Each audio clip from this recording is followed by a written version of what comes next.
Hi, hello, welcome. நான் உங்க ராதிகா. இதில என்ன பார்க்க போறோம் அப்டின்னா, இப்போதைக்கு நீங்க உங்களுக்கு புடிச்ச வேலைய ஒண்ணு நீங்க செஞ்சுட்ருக்கீங்க அப்டின்னா, இப்ப நீங்க படிச்சிருக்கீங்க. இப்ப நீங்க வந்து ஒரு பிஎஸ்சியோ, பிகாமோ, பிஎஸ்சி, எம்எஸ்சியோ, பிஇயோ, இன்ஜினியரிங்கோ, டீச்சர் ட்ரெய்னிங்கோ, போலீஸுக்கு என்ன ஒர்க் நீங்க படிச்சிருந்தாலும், படிச்சதுக்கு ஏத்த வேலை கிடைக்கல அப்டின்னா, நீங்க உங்களுக்கு புடிச்ச வேலைய நீங்க போயிட்டுருப்பீங்க. சரி படிப்புக்கு ஏத்த வேலை கிடைக்கல. ஸோ நான் அந்த வேலைக்கு போயிட்டுருக்கேன் அப்டின்னு நீங்க சொல்லும்போது படிச்ச வேலை கிடைக்கலங்கும்போதே, சரி உங்களுக்கு என்ன கம்ஃபர்டபுளா இருக்கோ, சரி அந்த மாரி வேற அந்த படிச்ச வேலையே கிடைக்கல. சரி வேற என்ன வேலை கிடைக்கும்? கிடைக்கிற வேலைக்கு நான் போயிட்டுருக்கேன் அப்படின்னு நீங்க வேலைக்கு போயிட்டுருக்கீங்கன்னா வச்சுக்கோங்களேன்.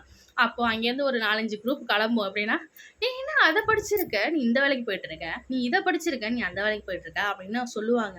அப்படி சொல்றதுனால நீங்க மனசு வருத்தப்படாதீங்க சரிங்களா? அப்படி சொல்றவங்க வீட்லயே படிச்ச படிப்புக்கு வேலைக்கு போ முடியாம வேற ஒரு சூழ்நிலைக்காக அவங்க வந்து படிப்ப விட்டுட்டு வேற வேற வேலை பார்த்துக்கிட்டு இருப்பாங்க. ஆனா, மற்றவர்கள் அவங்க வீட்ல நடக்கிற விஷயத்த கண்டிப்பா வந்து காது குடுத்தோ, அடுத்தவங்கள்ட்ட சொல்ல மாட்டாங்க. மத்தவங்க செய்றத கண்டிப்பா பார்ப்பாங்க.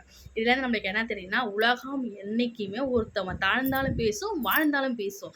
நம்ம அத இந்த காதுல வாங்கி அந்த காதுல விட்டுட்டு, நம்மளோட தேவைக்காக, நம்மளோட குடும்பத்துக்காக நம்ம உழைக்கிறோம், நம்ம கஷ்டப்படுறோம் அப்படின்னு சொல்லிட்டு, நம்ம முன்னேறதுக்கான வழிய மட்டும் தான் பார்க்கணும். ஐயோ! அவங்க அத சொல்லுவாங்க. ஐயோ! இவங்க இத சொல்லுவாங்க. ஆஹா! ஓஹோ! அப்படின்னு நம்ம அடுத்தவங்கள என்னைக்குமே பார்க்கக்கூடாது. அடுத்தவங்களுக்காக நம்ம வாழக்கூடாது. நமக்காக, நம்ம குடும்பத்துக்காக நம்ம முன்னேறணும், நம்ம வாழணும். மற்றவர்கள் இத சொல்லுவாங்கன்னு நம்ம பயந்துகிட்டு ஒரு விஷயத்துல நம்ம முடிவ எடுத்தோம் அப்படின்னா, கண்டிப்பா பின்தங்கி தான் போவோம். நமக்கான நமக்கான முடிவ நமக்காக நம்ம எடுக்கிறோம். நம்ம குடும்பத்துக்காக பேசுறவங்க பேசிட்டு தான் போங்க. 1000 பேசுவாங்க.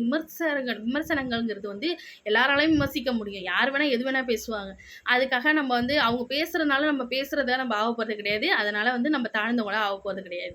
அவங்க பேசுறவங்க பேசிட்டு போட்டோம். நமக்காக, நம்ம குடும்பத்த நம்ம முன்னேறுவோம். சரிங்களா? இந்த பதிவு பிடிச்சிருந்தா, என்னோட சேனல சப்ஸ்கிரைப் பண்ணுங்க. Thank you.